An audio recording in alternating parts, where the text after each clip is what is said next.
So good afternoon, everyone. Chancellor Belinda Hutchinson, Professor Willie Zavalipo, Dean, Faculty of Engineering, members of the Warren Center, distinguished invitees, and our guest speaker today, David Thodey. Welcome to the 2024 Warren Center Innovative Lecture. My name is Xiaoke Yi. I'm a professor in photonics from the School of Electrical and Computer Engineering, Faculty of Engineering, the University of Sydney. I will be your MC in the afternoon today. Before we start, in case of an emergency, there will be an evacuation alarm.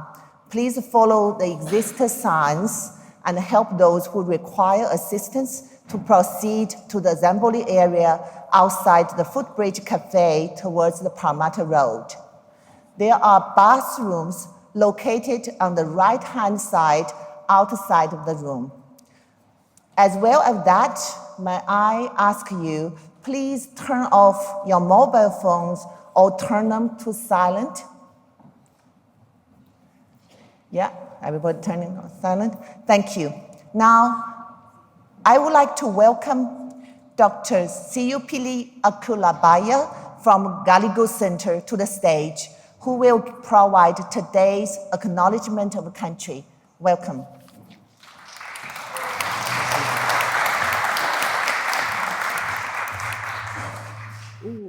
Thank you. Before I begin my acknowledgement of country, I wanted to take the opportunity to thank the exiting Chancellor Belinda Hutchinson for the work she has done in allowing opportunities for Aboriginal and Torres Strait Islander people to work, study and thrive here at the University of Sydney. On behalf of the Director,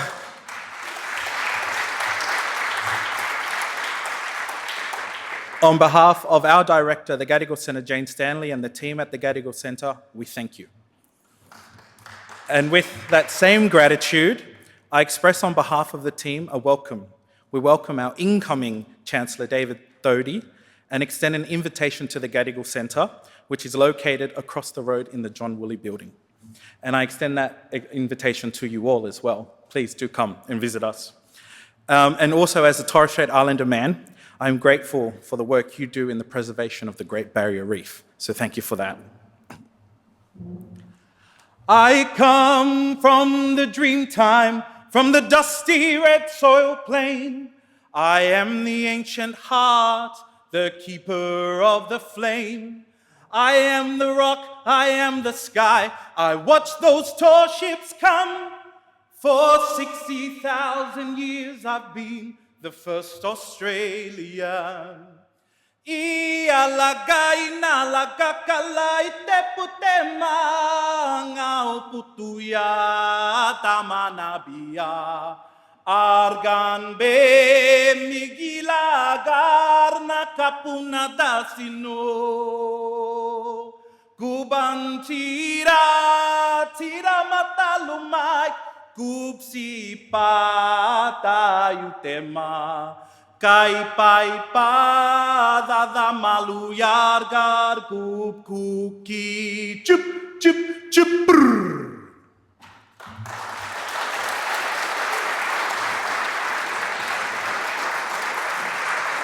Usually I don't write these, but I didn't want to miss points because I knew that there were two chancellors in the room.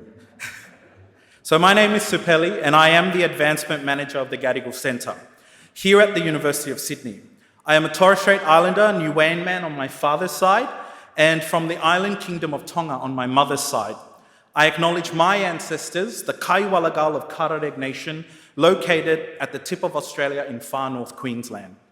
As we meet here on Gadigal country for the Warren Centre Innovation Lecture, I acknowledge the Gadigal of Eora Nation and thank their elders past and present, and with their elders emerging, I hope that we as an institution play a role in educating the Gadigal leaders of the future. I take this opportunity to acknowledge your ancestors who have created you and moulded you into the person you are today. They travelled from near and far to call Australia home. I look forward to hearing the lecture today as it is on driving innovation in complex systems. We as humans are complex systems, But I know that if we work together and unravel these complexities, we can accomplish anything.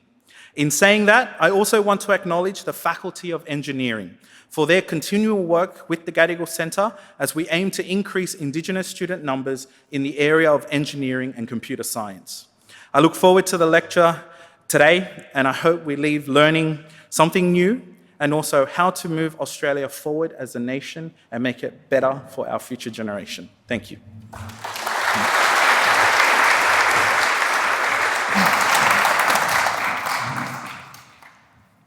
Thank you, Dr. Siupili Akulabaya, for such an inspirational speech.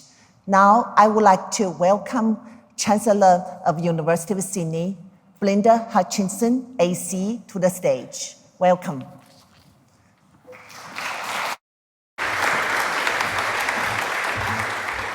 Thank you so much, Yaki, and it's just wonderful to be here. And I'd just like to say to Supeli, thank you for that beautiful and moving acknowledgement of country.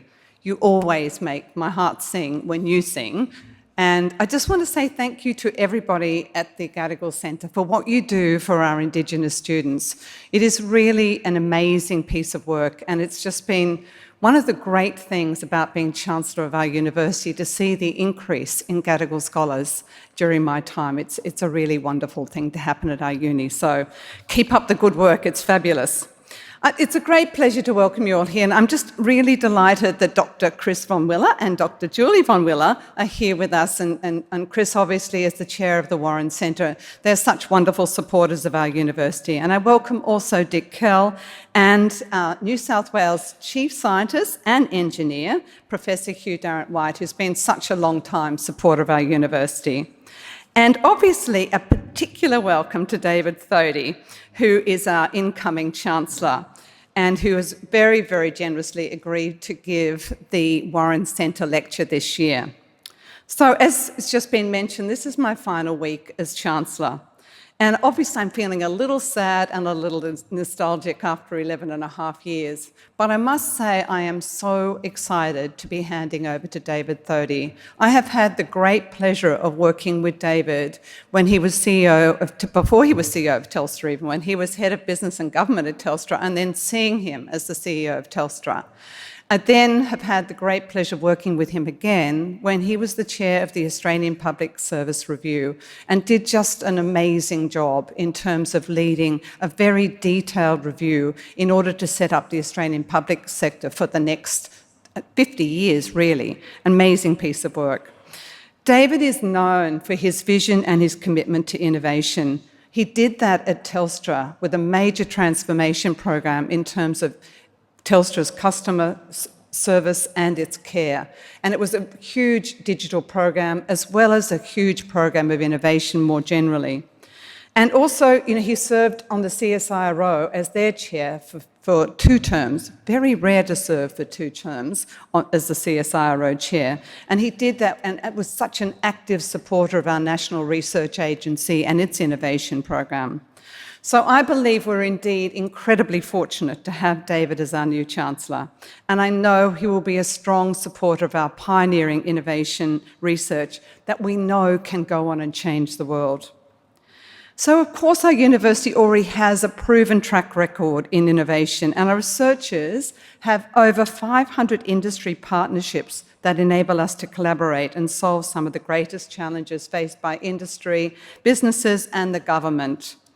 We have 45 active spin-out companies and a vibrant student innovation community, including our Incubate program and including our Knowledge Hub. The annual Warren Centre is part of that commitment to innovation and connecting to industry and bringing leading thinkers to our campus to actually share with us what we need to continue to build on in terms of relationships with industry and with government. And we've had a number of esteemed speakers over the last few years. Last year's lecturer was the ARC Laureate Fellow, Professor Branka Verchuk. I always get I always get Vacechik wrong, but I know Branka well, and she forgives me every time I do that. She is an expert in the design of future wireless networks and the Internet of Things, and she has a proven track record in terms of commercialisation and industry track record. And with her work, she is really at the leading edge. So we've all just got used to using 5G. Well, Branka's moved on to 6G and whatever comes beyond that. She is really right up there. And after Branka's lecture, we then had the year before, Catherine Bennell-Pegg, the Director of Space Technology at the Australian Space Agency, who is also an alumna of the University of Sydney. I've presided over 65 graduation ceremonies during my time as Chancellor, and I've often heard that the sky's the limit for our university graduates. Well, Catherine has really taken it to a whole new level, pushing beyond those limits as the first person to qualify as an astronaut under the Australian flag.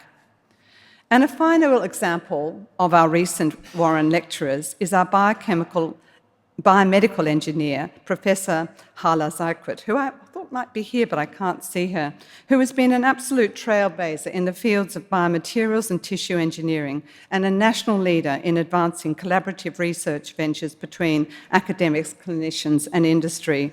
Her research is not just about advancing knowledge, but it's about really helping the ageing in our community, particularly in terms of bone density, arthritis, and other issues like that. So, David, you are joining an organisation which has a proud history in terms of exciting innovation and research. We are at the heart of a place of learning, and I know we're all looking forward to hearing from you this afternoon. It's such a pleasure to have you with us, and I know you're going to go on and do great things, and I'm going to be sitting by watching and cheering you on every step of the way, so thank you.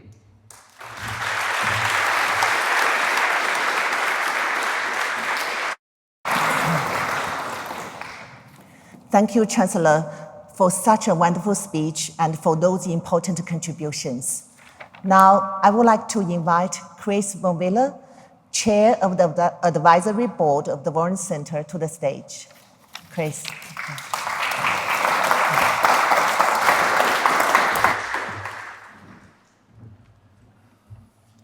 Thank you, Shalka, and good afternoon, everyone.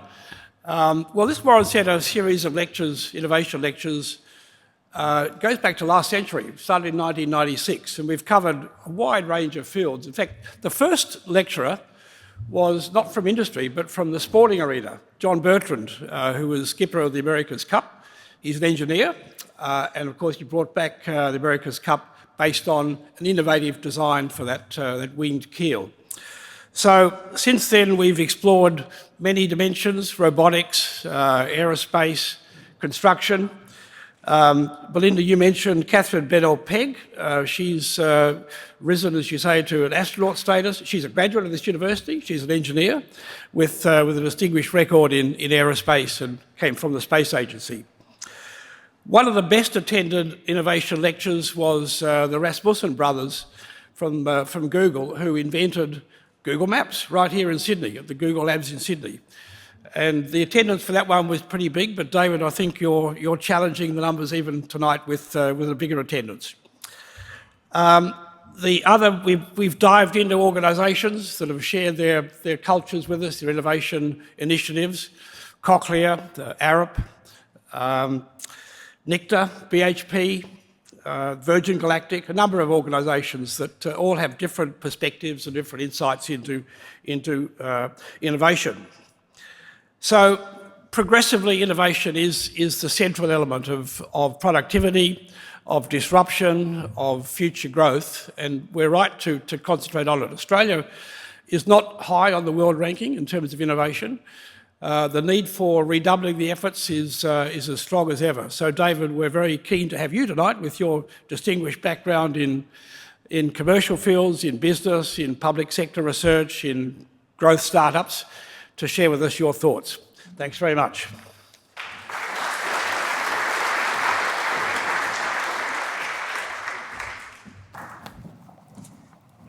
Thanks, Chris, for such an insightful speech. Now, I'm very delighted to introduce today's speaker, David Thodey AO. David is a business leader focused on innovation, technology, digital transformation, and telecommunications. He's currently the chair of Xero, a global cloud-based accounting solution, and Rosemary Healthcare, a global hospital group. He is also a member of the Finance Committee at the University of Sydney 2022 and was recently announced incoming Chancellor commencing in July 2024. David also co-chairs the Great Barrier Reef Foundation, an Australian nonprofit established to help preserve the Great Barrier Reef. He also co-chaired the Climate Leaders Coalition. Previously, David was chair of CSIRO and Tyro, Australia's largest independent payment company. David is active in public policy and led an independent review of Australian Public Service, APS. He also chaired a New South Wales government-appointed panel to lead an independent review of federal finance relationship. Most recently, David led a user audit of the MyGov government service digital portal. In 2020, David was deputy chair of the federal government's National COVID-19 Coordination Commission NCC advisory board, supporting the government to navigate the challenges faced during the early stages of the pandemic. Prior to his non-executive career, he had a successful career as CEO of Telstra, and before that, CEO of IBM Australia and New Zealand. David was awarded an honorary doctorate in science and technology from Deakin University and an honorary doctor of business from both University of Sydney and University of Technology, Sydney. He was made an officer AO in the General Division of the Order of Australia for Ethical Business Leadership. Please join me to welcome our guest speaker today, David Thodey AO, to the stage. Welcome, David.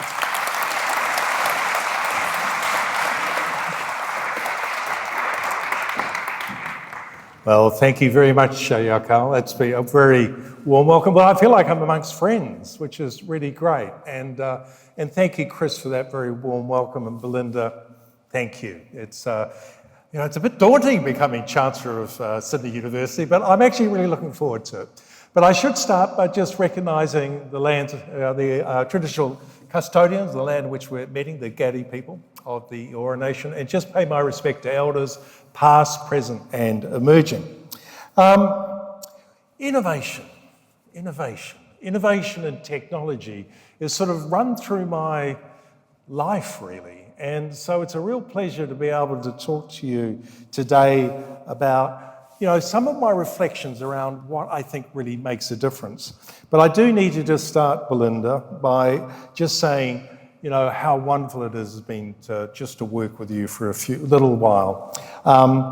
Your words of introduction were very appreciated, but your contribution over 11 and a half years at this university, I think has just been outstanding. And I've seen the dedication that Belinda brings to the role. She lives Sydney University, she does, and every day I talk to her, I hear about it.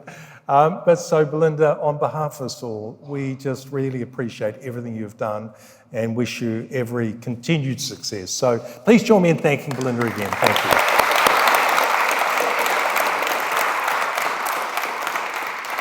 So a bit like Belinda, I have had a background in business. And that's been my background, though I will talk a little bit about my academic career, which has been a little bit different. But as I said, technology and innovation has been at the heart of really what I've done. So the very kind invitation to come to the Warren Centre, which has really been a part of innovation here in Sydney for many years, and just looking at that history of people who've spoken, it's a bit daunting, to be quite honest. And I know many of those people who have come and spoken about what they've actually achieved, the changes they've driven. And looking around the room today, I see many familiar faces who've really made a difference. And that is just great. And that's what we need to, really, I think, cultivate and develop.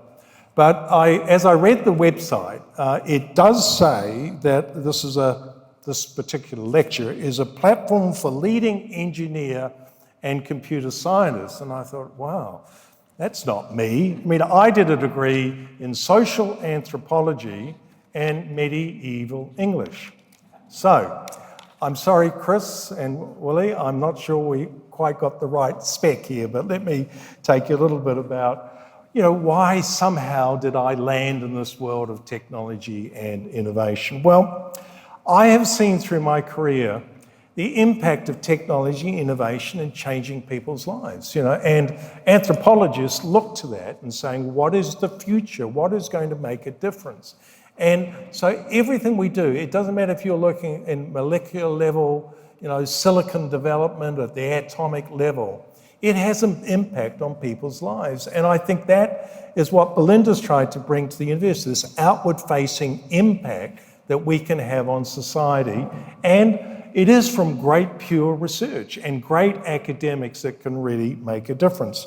I mean, after I did my undergrad degree, I was in the 70s and I ended up working for IBM. Now, and for those who've been around a while, there used to be the IBM IQ test, remember the IBM IQ, which sort of looked at your sort of analytical capabilities. I must have flunked it because I ended up being hired, and I started as a systems engineer. In fact, even worse than that, I was an assembler programmer. Now, for those who are still programmers, assembler is sort of one step above machine language. They talk about machine language, they don't really know what machine language is. So I started as an assembler programmer. So that was my background, and I'd done this complete 180-degree shift. But again, that sort of set me up for this career in computer science, a little bit of telecommunications, and then in applying it to different industries. So as in the introduction, I work in healthcare, and I'm seeing just enormous changes in the provision of healthcare, and it's all from great technology and innovation coming through. Also, I'm involved in all things, and we'll talk a little bit about accounting. Who could think accounting was exciting? Well, it can be. And so all this has been about my learning journey. So having the opportunity to come and work at the University of Sydney is sort of like continuing my education. And you've heard before, we are always learning, and I never want to stop learning. And I never want to stop learning from great people, and this is what the university is all about. So I have a very boring title to this speech, which as I read it this morning, I thought, gee, that is boring. So what the title was, Driving Innovation in Complex Systems. But really what I'm talking about is not around innovation itself, but how do we create an environment where we really recognize and develop innovation. And it is difficult. And so I'm going to try and apply, some of my learnings from big organizations and a little bit from my time in working in public policy, because anyone who's worked in public policy realizes it is not easy. And I've got a few friends around the table who've tried to work with, Canberra a lot. It is difficult, very difficult. So what I thought I'd do is just talk a little bit about that and talk a little about the context in which why I think innovation is so important. I mean, Chris has mentioned a few things. Then I want to delve into a little bit of why technology is creating what I think is a whole new generation of innovative opportunities. And it's up to us to grasp it. And then lastly, just a few, reflections on what I think you need to do in these complex systems of creating innovative environments. And I'll try to keep it not too boring and a bit interesting as we go through. But firstly, just the context in which we work. And look, this is the world that I live in, and it is a very complicated world that we are trying to navigate our way through. I saw inflation still running at 4%, and I tell you, I don't know if you run a business and you're trying to handle 4% inflation. It is very, very difficult. And it doesn't look like it's abating in the way that we thought it would. You know, we all know about geopolitical instability, different, groups really not, feeling good about the world in which they live, be it, in Europe or in the Middle East. It's very challenging. And then we have this enormous change going on. I mean, I think they call it, the year of the elections. 50% of the world's population going to an election? I mean, that has never been heard of before. And then I'm not sure if France is in that statistic because they just decided to go, they go at the end of the month, don't they? So this world in which we live in is very complicated. And so even if you're working in an area of scientific investigation, you've got to be put into this wider context. On the other side, how's Australia going? Well, the truth is we're not doing too badly. Despite the downturns in Europe and the UK, Ramsay Healthcare has a lot of hospitals in the UK, and we're seeing the impact there. The economy here, jobs are great. At the moment, we've got unemployment rates, some of the lowest we've ever seen. And that's good. We like that. However, is that going to continue as we go forward? So I think that, as we look at our economy, I continue to reflect on how sustainable it is. And I'm sure, I think you've had Andrew Liveris talk to you over the years. I worry, quite honestly. I'm so grateful for the resources sector, and that has created so much wealth, and quality of life in this country has been great, but it will not last forever, and therefore we have to build new industries, new businesses going forward. You all know that Harvard Kennedy statistic that of economic complexity, where we score 98th out of 133, I don't know what the number is, but we're somewhere between Pakistan and Uganda. Now, by the way, I like Pakistan and Uganda, but the point is that it's a very narrow economy, and therefore you are at a very high risk. It's like running a business with one customer, and that's not a good thing to be in the place to doing it. So this question of how do we innovate to create new industries, I think is very, very important. And then you look around the world and you see where are the countries, because I look at a national level and a little bit of the state level and say, what are the countries that are really doing well, that have got this sort of environment where there's continual innovation and there's continual economic growth, quality of life, really important. And, the same old list comes up, Sweden, Switzerland, USA and the UK, looking at Hugh, who was out there just recently in the UK. So I think when you look at it, and you look at our score on innovation, where I think we're sort of 30th in the list or somewhere like that, I think we've got an innovation challenge. It's not just saying we're not innovative, but as a nation, are we really doing everything possible? So I think that we need to do more. I think that we need to take a long-term view. And Belinda talked about what the university's been doing about this partnering with industry, partnering with government and universities working together. Easy to say, but really hard to do. And yet we lack this sort of somehow this collaboration. What? You said 500 partners we have here at the university? Well, that's great, but how effective are they, and are we really driving, the outcomes that we need? In innovation policy world, this is called the triple helix model. For anyone who's looked at it, it's about how you partner. But there is no question, you drive innovation at a national level, and you do drive quality of life, economic outcomes, and you get to a better outcome. So let me just spend a few moments just talking about innovation and how we sort of compare, because it is a complex ecosystem which you have. So you look at education. So we have a pretty good education system. Higher education, probably one of the best in the world. And I look around here and I see the wonderful people. And you look at R&D investment. R&D investment has been good, but over the last 4 to 5 years, we've seen an enormous reduction in R&D as a percentage of GDP. I think now we are probably at around 1.7 to 1.8% of GDP, and it used to be up around 2.2%. Good countries are at 2.4%, so our investment in R&D isn't where it needs to be. And you say, well, why is that? What's going on? By the way, the interesting thing in that statistic is that about 1.1% is in public sector investment. It's actually the private sector that is declining, more quickly than we would like.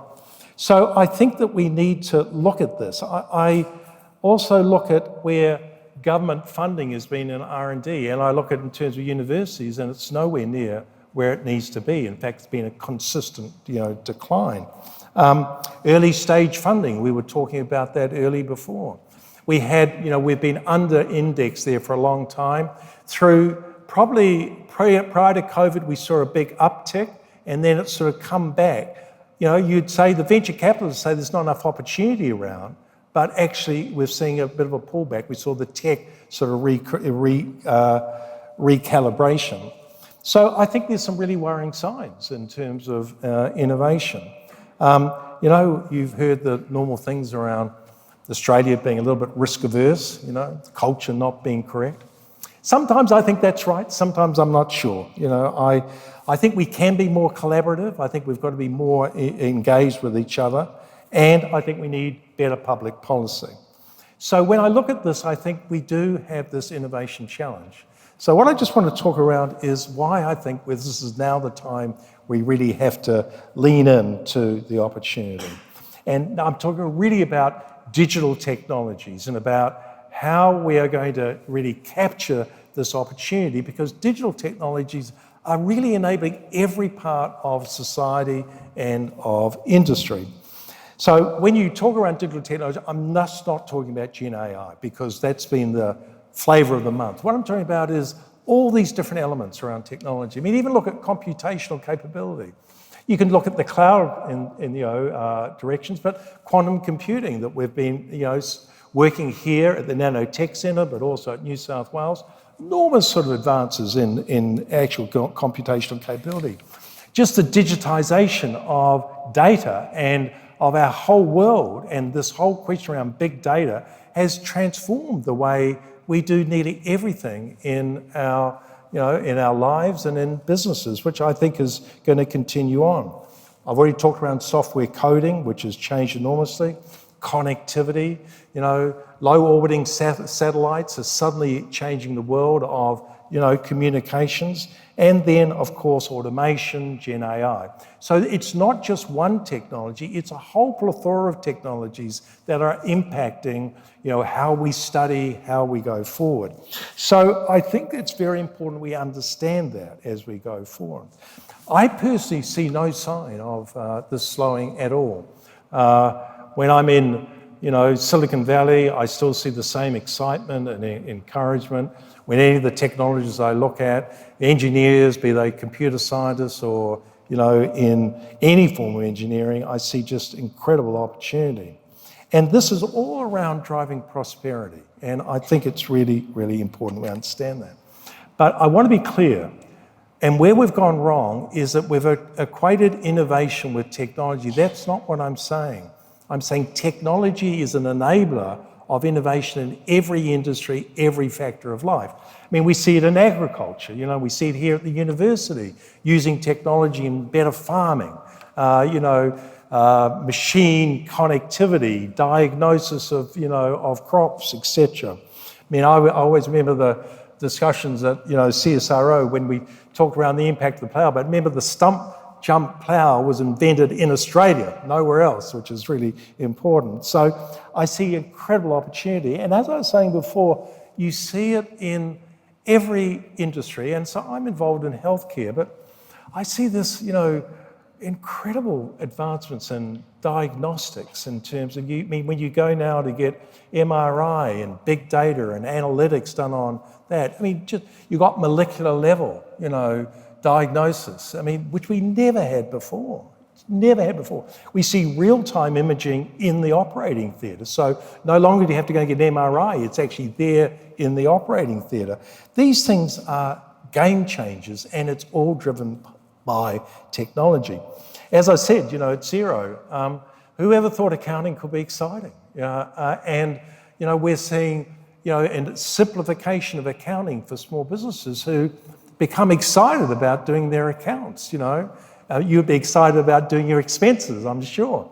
But it's changing, the world that we do it. When we use Gen AI now in our, diagnosis of accounts and doing long-term prediction of cash flow and things like that. These are really important things for businesses, really important things. And I'll tell you a little side story. We use ChatGPT. Anyone use ChatGPT 4.0? It's sort of it's powerful. There's a little side story I wasn't going to tell, but we put the annual report of Xero, the last 3 years, into ChatGPT 4.0 and said, what should we do next? It actually was pretty good. It actually told us everything we should do. And but just, the power of an analytic, of that machine, large language machine and the analytics, and then to do that and actually present something that was intelligible is amazing.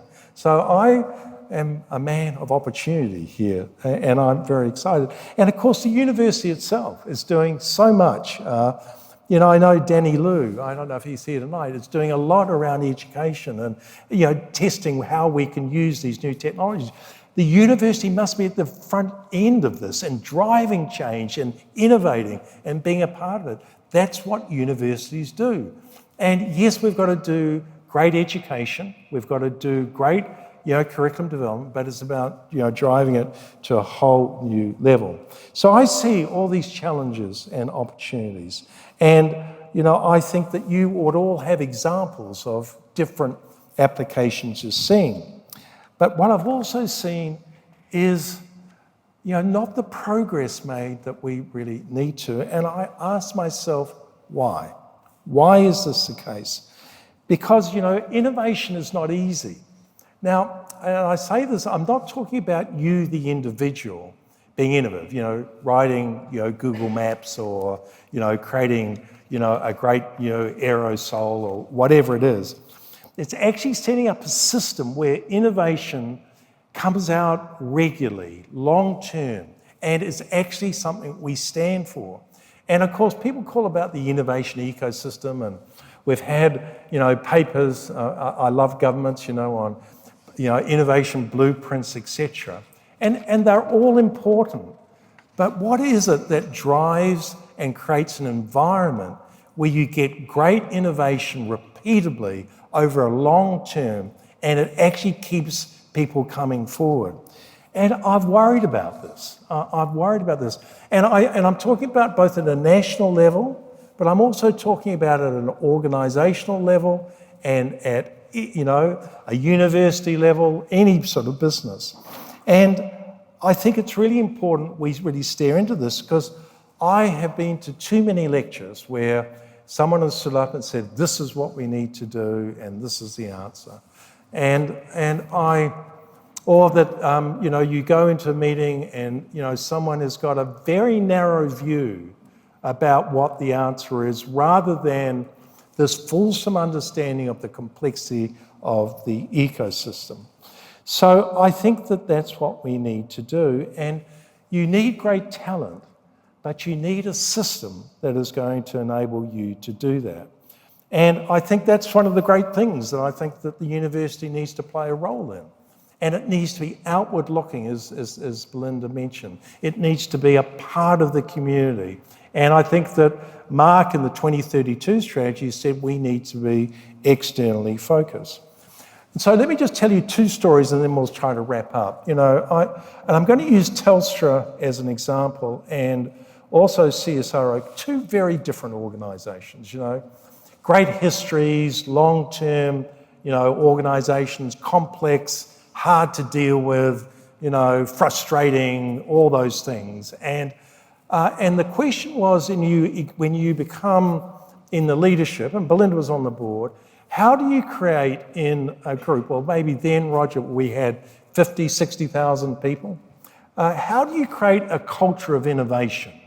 And actually not just a culture of innovation, but things that actually get delivered. And I would say it's the same for the university. And I think that I have concluded that when you talk around innovation, you have to use the words of process, discipline, rigor, accountability, words that don't often go with innovation. In fact, innovation often is about freedom to do what I want to do. And the truth, in my experience, it's actually one of the most disciplined and hard things to do to truly innovate. And if you talk to a scientist who's really been through the hard times, that's what they do, or an engineer. And yet in our organisations, we don't talk about that enough, I don't think. So when we sort of started, and by the way, Telstra was it was not a perfect story. We did lots of things wrong, but we tried to engage every person in the organisation. And we looked at process excellence. So innovation at the process level is as important as innovation at building a new product, because you can innovate in the way you run your day. And we started to create this culture, and in fact, the little term we used was called T-Solve, and people could put in applications, say, hey, I think we can do this better. And we actually capitalised on the intellectual power of the people in the organisation to make a difference. And I tell you, it was actually transformational, because I tell you, the CEO has no idea at all. And that is the truth. So you've got to empower people to get that done. And T-Solve ended up being, really impactful. In business, product delivery is really important. Like product, it may be a new technology, it may be 4G, 5G, 6G. I didn't know we had 6G. But delivering product is really important. And delivering product, repeatedly, on time, and doing it quickly and getting first mover advantage in business is critically important. So we started a program called, T-Innovate, that we got the engineers engaged in innovative product development. And I tell you, I think the last stats was that we increased the cycle time of product delivery by 3 times. Now, it was probably very low when we started, but it was still 3 times better. But I tell you, the whole feeling around innovation. So what I worry about, as I was saying before, it is not innovation's not over there. It's not in the nanotech centre. By the way, it is in the nanotech centre, but it's actually in every room, in every group. And that's the culture you need to bring to the table. And I think we sort of make it too big and sort of grandiose as we go forward. And as I said, the other big part of it, and I do think culture is important. Some of you may know a managerial guy out of London Business called Gary Hamel. Anyone heard of Gary Hamel? He's sort of a business consultant, but he has spent a lot of time looking at organisation structures and determining why do they not become innovative. And guess what it is? It's these hierarchical organisations, that sort of work, and not this enabling world of where it's a network enabling and trying to switch it the other way to actually enable the best people to really get the outcome.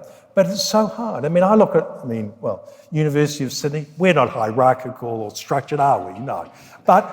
And look, you need some of that, but you also need to sort of enable people to be really successful and trust people to really make a difference. And yet, I don't know what you're like, but we put more controls and systems around people to prevent them innovating than we should.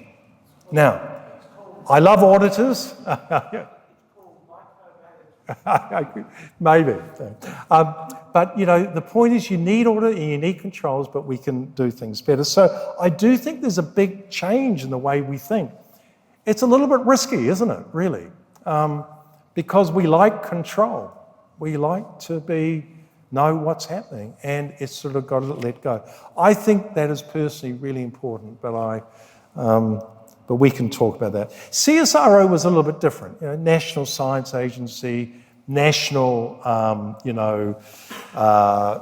science problems. I've got to give it. I mean, Larry Marshall, who many of you know, Larry Marshall, who was the CEO, I think he did a great job. And very early on, this is back in 2016, do you all know Mariana Mazzucato, who came out recently, who is about mission-led research? I mean, to his great credit, he changed, because CSIRO was very agriculture, manufacturing. We went to a little bit of advanced manufacturing for a while. Then we went to agriculture, food and ag. It was very structured, and it was very sort of driven by those vertical lines. And as you know, research today is far more cross-dimensional. And so he changed it to what he called mission-led research.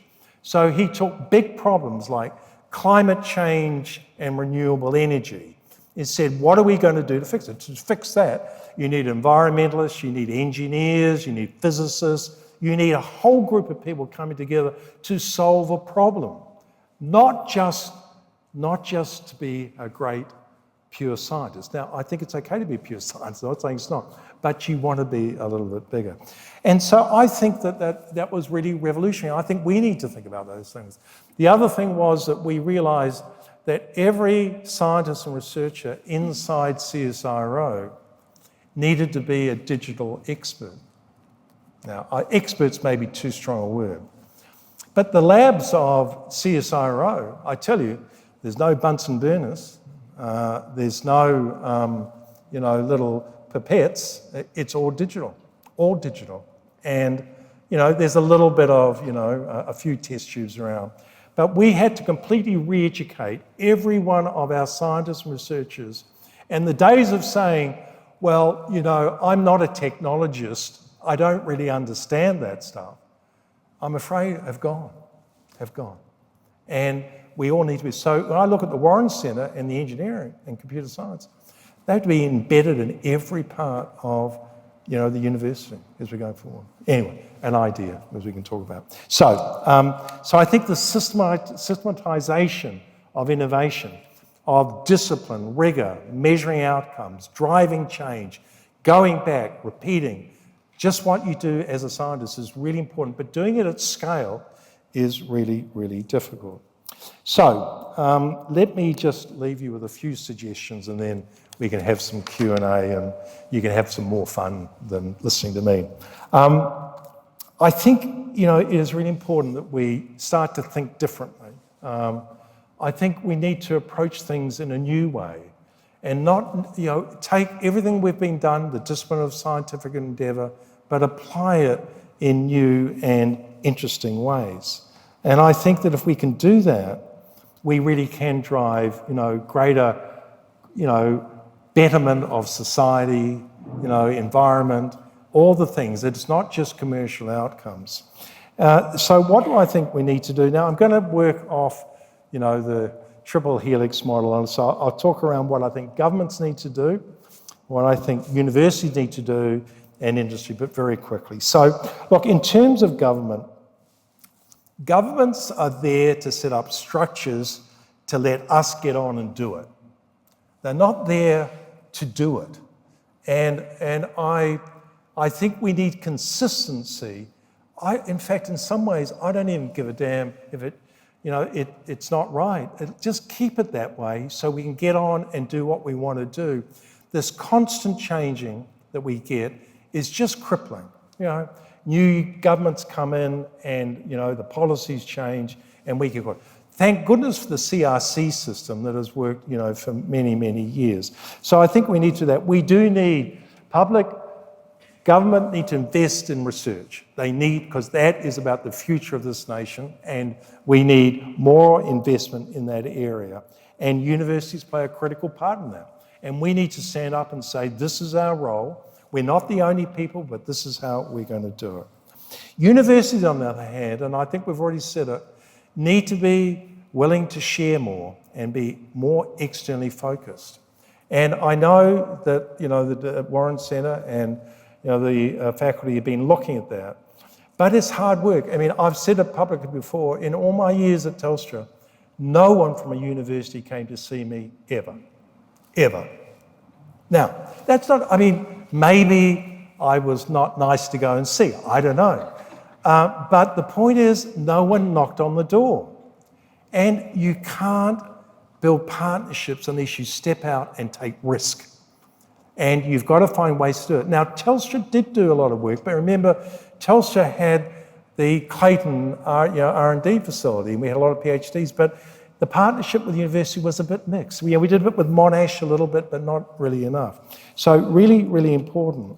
And we need to continue to fund our own education and research here. And that is really important, and we've got to keep looking at it. It's difficult, as Belinda knows, so really important. Industry, on the other hand, is also not a great player. They didn't come to see the university either. And so we've got to get them to the table and actually talk about what we can do together. And so I think that, and also in big organisations, they need to not just think innovation comes out of thin air, that it's actually a process within big, complex organisations. I think Rio and BHP have done quite well in that area, but there's more that we can do. And we need to be a part of that as we go forward. So I'm going to wrap up now, but one last idea.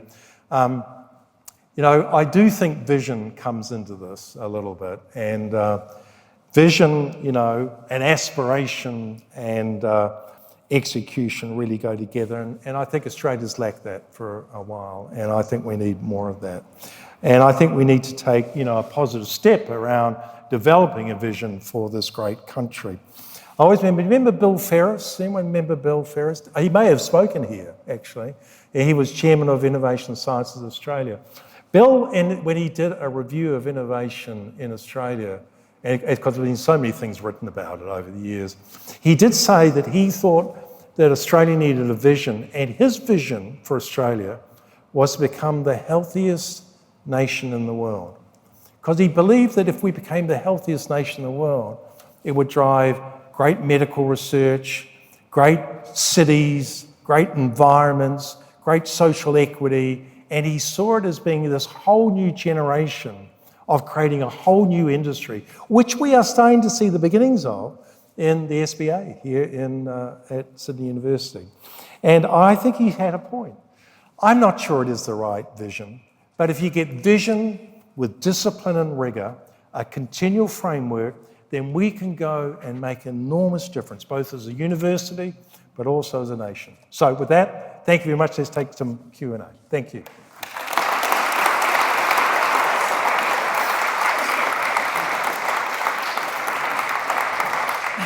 Thanks, David, for such a fantastic talk. So we would like to keep you a little bit longer. Okay, how are we going on time? I can see the floor is heating up for questions. So we got some microphone there. So before we take the question from the audience, may I ask you one question as a starting? So, and you talk about a lot of the items related to innovation. In your mind, what will be Australians' natural advantages or competitive capabilities in innovation? Right. And what should be our strategies to exploit them? Right. Thank you. Well, I mean, I find that an easy one to answer. I do think our competitive advantage is our people at the end of the day. And I don't say that lightly in the sense that just because we're good, nice people. It's actually our education, our orientation to be problem solvers is I think, second to none. I think our education system is, Sydney University number 18 in the world, New South Wales number 19. We have an incredible legacy that we've inherited, and we need to use that for a greater good. Now, that's not enough in itself. I think obviously we are very innovative in resources and ag and food, and I think food provenance is an enormous area that we should be leading the world in, and I think we just got to grab it.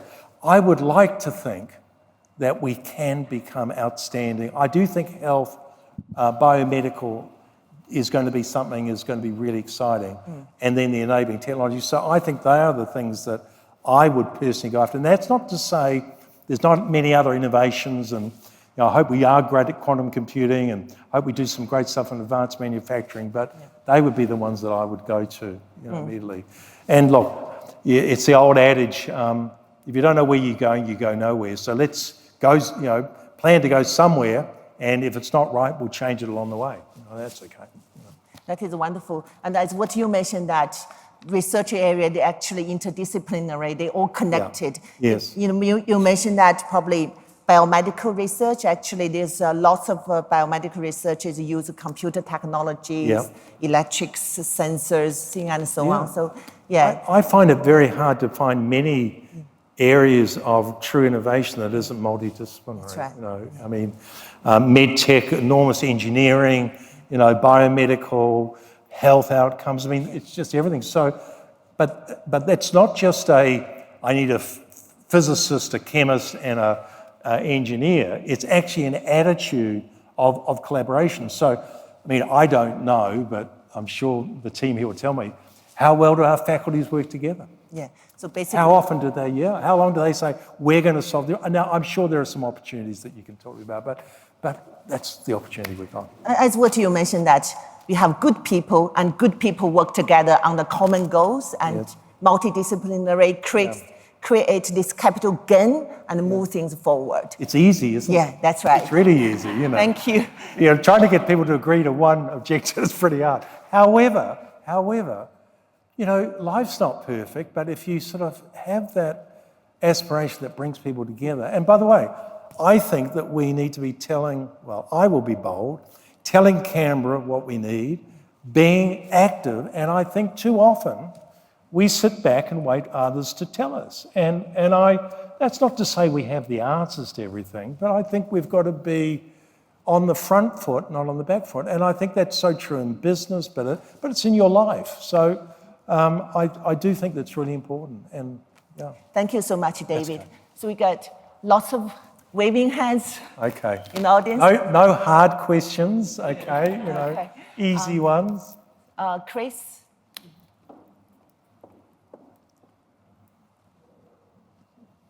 Thanks, David, for a very insightful talk.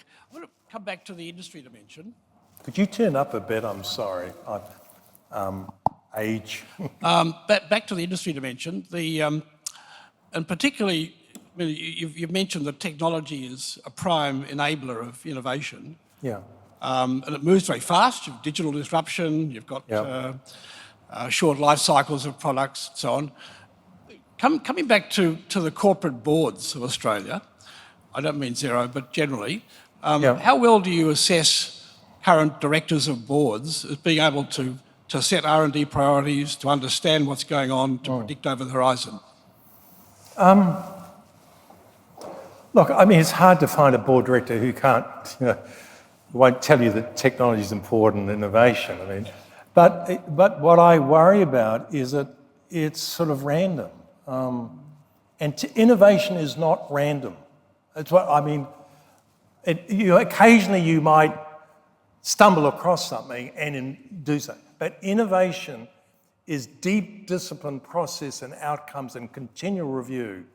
It's like flying an airplane or building it. It actually takes years and decades of continual, and boards are not good at doing it because they flip between this and that, and it needs to be continually on the agenda and reviewing what fails as much as what it works. And that's what I worry about, because I think it's sort of like putting innovation into the special project pile, when we don't know what else to do or the money's there, we'll give them some money. It's not like that. Everything you do in business or in a university, this university doesn't reinvent itself, I mean, it won't be around in, 20 years. Well, it won't be as good as it could be, maybe is a better way to say it. So this continual reinvention of willing to try new things is what boards need to do, but every organisation. So I think it's an attitude, but it's the process and rigour and discipline in it. Not but don't let that ever dominate, because sometimes lovely people make the process more important than the outcome. The outcome is what you want, okay? So, yeah. Thank you, David. I have Gentleman there. You meant to have said, Chris, what? I thought you were going to tell me what you thought, but anyway. Thanks, David. Steve Bohill from Howie ANZ. Brilliant talk, thank you. And having a physics degree, I'm very pleased to hear that you say rigor, process are important for innovation. I've got a question for you. Yeah. Do you think, given rigor, process, and accountability are important, do you think Australians' culture, larrikin mentality, fits into that discipline? And then also, if you combine that with a top-down, from a policy perspective, you mentioned policy, 3-year terms, a federated structure, everyone finger-pointing. Look at COVID, what a finger-pointing mess that was. Do you think our accountability, government-wise, is good enough to foster innovation over the longer term? Yeah. Well, I'm not sure I got the whole question, because... Did you get it all? You have a go, and then I think I got it, but I'll just check. I think it's mainly about accountability. Accountability, okay. Look, I mean, I think you're absolutely right. Accountability must go with any of these things, and it is difficult to do that because sometimes it's very long run. We work to, at best, a 12-month, let alone maybe a quarterly or half-year cycle, and you need to look at the long term. But the accountability needs to be in a way that is set that it's about enabling people to be successful, not about beating them up if they fail. And that's a really important distinction. Yeah, accountability is to understand where people are at so you can help them move forward. Often it is, you didn't do it, whack, you're out, kill that project. And I think that's what I worry about in organisational structures. And so, but it needs also transparency in people who are being accountable to say, it's not working, I'm trying something else. And so often that doesn't happen for whatever reason, because it's like the CEO, good news travels fast, but you want bad news to travel faster.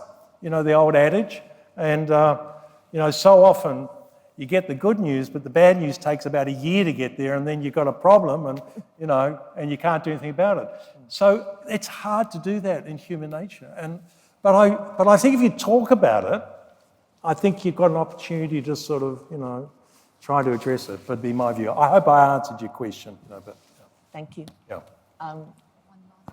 Sorry. Microphone. These the easy questions over here. Thank you. Thank you very much, David. Mike Duro from the Warren Centre. I've worked with Hugh Durrant-White and a team on the possibility of Australia becoming a green hydrogen superpower. Yeah. We have all the resources, we have all of the facilities, we have the ideal country for that. But what actually strikes me is we have so many sectorial interests going on between federal, state, and institutions, one institution versus another, the competitive nature of all of that seems to be working against us ever achieving that. Would you like to comment on that?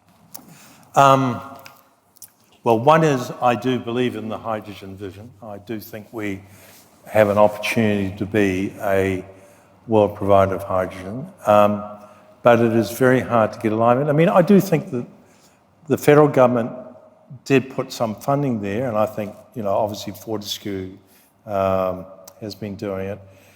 It is when you get into the implementation of federal, state responsibility, environmental laws, EPA, it is incredibly difficult to drive through that. What's the answer? That's the other thing about innovation is you need to be persistent. You need to drive through brick walls, and you just need to keep going. I can't fix federation, unfortunately, but this demarcation is difficult. But I do think the vision of hydrogen, by the way, I should be careful. I mean, I think we're going to need multiple energy, solutions, but I do think we should go after hydrogen, and I think green hydrogen is within our grasp. And everything I saw from CSIRO, it can be, reasonably affordable. So, yeah, but I don't have any magic answer. I mean, you just need to be tenacious. By the way, Belinda is tenacious, and she's done so much for this university, but that's what you need. And I think one of the things that needs to be done at your level yeah, is inter-university collaboration, yeah. which I would hope that you would drive. Yeah. Well, I would agree with that, and it is. I mean, it's like interstate collaboration. I mean, you get states all going off different ways, but we do need to bring together. We're 25 million people. We're a lovely country we are, and I'm okay for it to get bigger, but we need. We can't do everything, and we need to split it. And then if someone else is doing something better, good on them. And the other thing that we're not good at doing, I hope we've got time, but we don't celebrate each other's successes enough, do we? We should be, if UQ does something great, good on them, let's celebrate them. Or another company, we should be actively promoting each other, not, they're good, but they're not that good, we're sort of very good at little snipers. So I think we can do better, so anyway, I would agree with you. Didn't have the answer though. Unfortunately, that we run out of time. We can't take any further questions, but we got probably drinks and snacks. Drinks time, okay, that sounds better. Yeah, communicate more. Yeah. Okay, then please join me to welcome David again. Thank you for. Thank you. Yeah, thank you.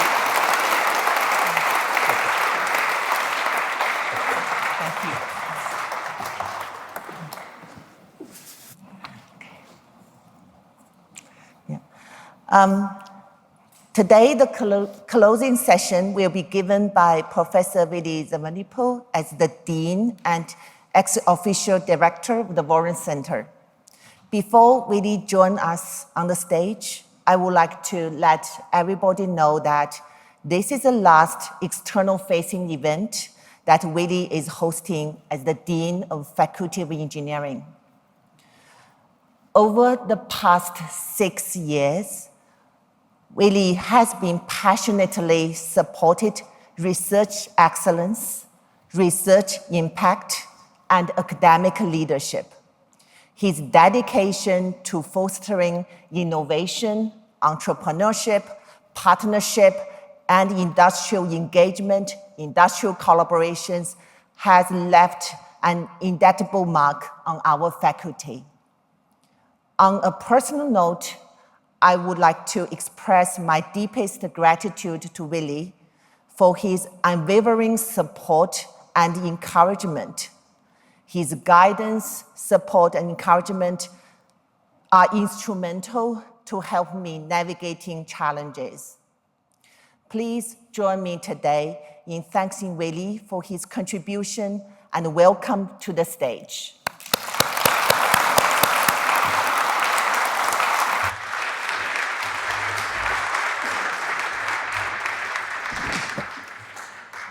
Thank you, Sjouke, for your kind words.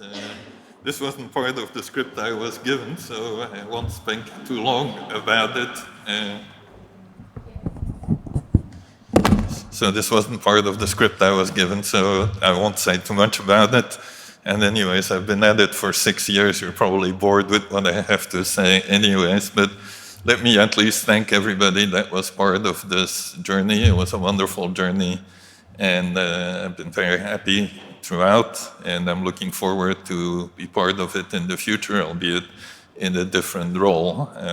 I definitely agree with some of the things that were said. I think digital is really the steam engine of the next few decades, and I think that's really where we need to invest and where I have tried to invest as part of the school. Now, sort of a bit ironic that this event happens as I'm walking out in 3 days and as David walks in 5 days. It's unrelated, but and perhaps it's a little presumptuous of me to give you a bit of advice as you come in, but I'll do it anyways. If you give an academic a microphone, you'll get an opinion.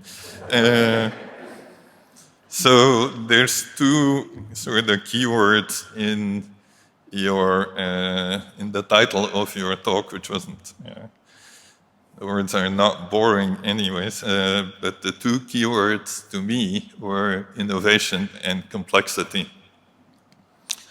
So you will find plenty of both in your future endeavors as Chancellor, and I sincerely hope that you increase the first and reduce the latter. Now, you were wondering about why we asked you to come and give this talk. Sorry to say, it's not because of your degree in social anthropology. It's because perhaps you remember the first time we met at the National Gallery in Canberra, where you gave a talk. And I thought, well, this guy has a lot of interesting things to say, and he's a very good speaker. And so let's invite him for this occasion. And I think I have to say it's been a great success, and thank you very much for your wonderful, wonderful talk. Thanks again. Now, as a token of our appreciation, I have a little gift here. This is a tradition in the Warren Center Innovation Lecture. We make a gift to an organization called Deadly Science, which is a rather odd name for what it is, but what it is, it's an organization that provides educational materials in science and engineering to Aboriginal and Torres Strait Islander kids. It's a wonderful organization. So we make a little gift, the Warren Center makes a little gift in your name to that organization. And so if you want to come back up here and receive this is a certificate.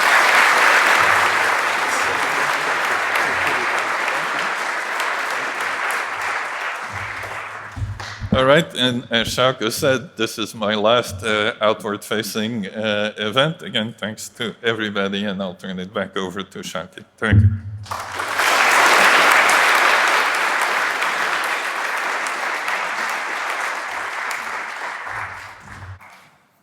Thank you, Willie. This concludes the formal part of this evening, and we would like to invite you all to stay for drinks and snacks in the drawing room, which is located right there, adjacent to this refectory. Thank you all, and good evening.